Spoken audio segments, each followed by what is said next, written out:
Thank you, Mr. Chairman. Today, we intend to show the American people that January 6th was not an isolated incident. In the weeks culminating before, it was a legal scheme and deception. We've already learned that President Trump knew he lost the 2020 election. Shortly after, he began to look for a way to circumvent our country's most fundamental civic tradition, the peaceful transfer of power. The president latched onto a dangerous theory and would not let go because he was convinced it would keep him in office. We witnessed firsthand what happened when the President of the United States weaponized this theory. The Capitol was overrun, police officers lost their lives, and the Vice President was taken to a secure location because his safety was in jeopardy. Let's take a look at the effect of Donald Trump's words and actions. I want to warn our audience that the video contains explicit content. Mike Pence is going to have to come through for us, and if he doesn't, that will be a sad day for our country. And Mike Pence, I hope you're going to stand up for the good of our Constitution and for the good of our country. And if you're not, I'm going to be very disappointed in you. I will tell you right now. I'm telling you what, I'm hearing that Pence just caved. No. Is that true? I'm hearing reports that Pence caved. No, I'm telling you, if Pence caved, we're going to drag motherfuckers through the streets. You fucking politicians are going to get fucking drugged through the streets. Yeah. I guess the hope is that there's such a show of force here that Pence will decide to do the right thing, according to Trump. Bring out Pence! Bring out Pence! Bring out Pence!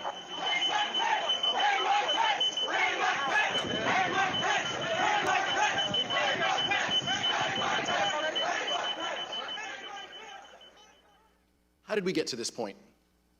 How did we get to the point where President Trump's most radical supporters led a violent attack on the Capitol and threatened to hang President Trump's own vice president?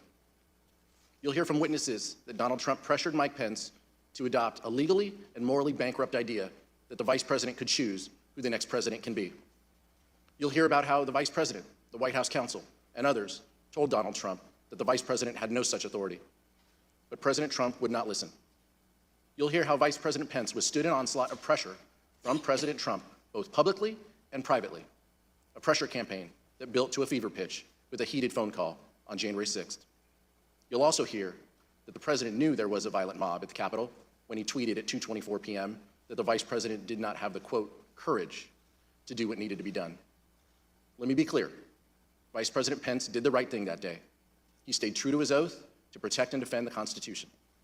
I look forward to hearing from our witnesses this afternoon.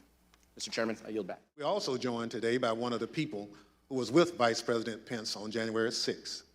Greg Jacob was counsel to Vice President Pence.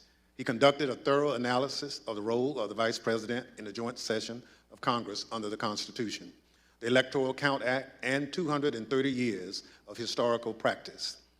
But he also has firsthand information about the attack on the Capitol because he lived through it. He was with the Vice President, and his own life was in danger. I now recognize myself for questions. In the United States, the people choose our representatives, including the highest official in the land, the President of the United States. The American people did this on November 3rd, 2020. But President Trump did not like the outcome. He did everything he could to change the result of the election. He tried litigation, 62 cases, in fact, and that failed. He tried to pressure state legislatures to reverse the results of the election in their states, but they refused.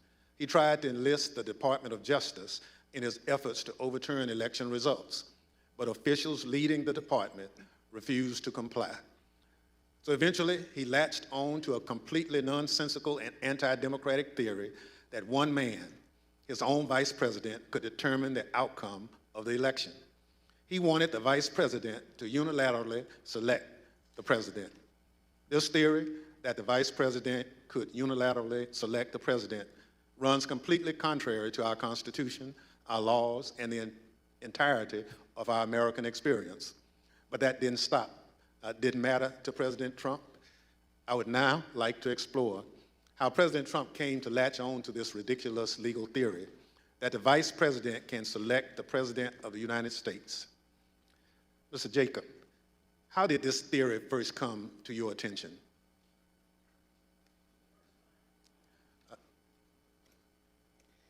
The first time that I had a conversation with the Vice President about the 12th Amendment and the Electoral Count Act was in early December, around December 7th.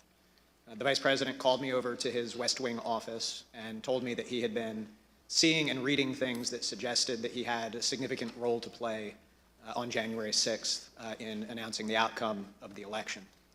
He told me that he had been first elected to Congress in 2000 and that one of his earliest memories as a congressman was sitting in on the 2001 certification, and he recalled that Al Gore had gavelled down a number of objections that had been raised to Florida. And he asked me mechanically, how does this work at the joint session? What are the rules? And I told the Vice President that, in fact, I had a fairly good idea of how things work, that actually there aren't rules that govern the joint session, but what there is a provision of the Constitution that's just one sentence long, and then an Electoral Count Act that had been passed in 1887. And I told the Vice President that I could put a memo together for him overnight that would explain the applicable rules. So, Mr. Jacobs, when you looked at this theory, what did you conclude? So we concluded that what you have is a sentence in the Constitution that is inartfully drafted.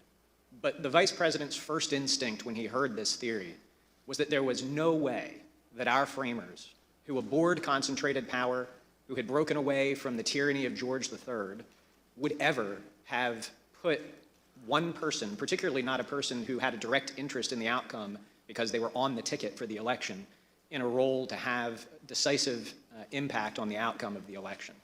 And our review of text, history, and frankly just common sense all confirmed the Vice President's first instinct on that point. There is no justifiable basis to conclude that the Vice President has that kind of authority.